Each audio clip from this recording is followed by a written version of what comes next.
to do between now and 9 o'clock tomorrow night. So I want to say, let's put the last push on. Let's get out there, put the last push on, and make sure we bring all of those people who know that they can have a premier that goes to Queen's Park and works for you each and every day. That you can have MPPs that really do understand the struggles that people are facing.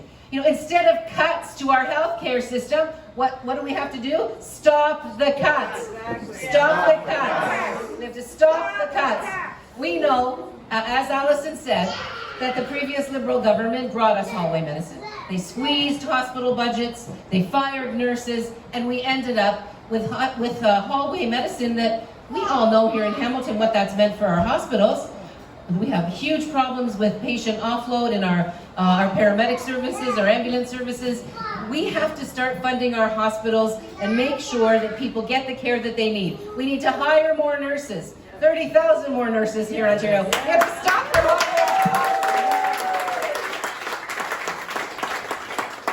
Stop the low-wage policies that Doug Ford brought in. Of course, the Liberals broke the hospital system. Of course they did.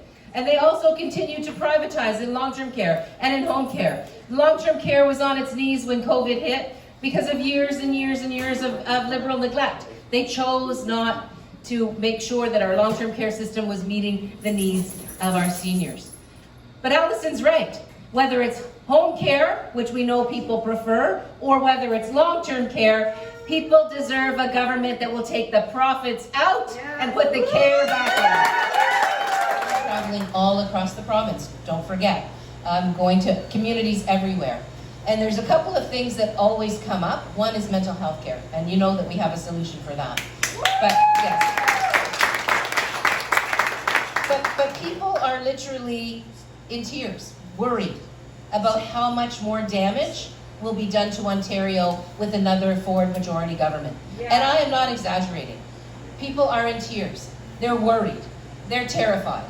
Because they know what Doug Ford's agenda is. Doug Ford's agenda is to make sure his buddies, the big fish, the folks at the top of the food chain, get anything that they want from Doug Ford. Anything that they want.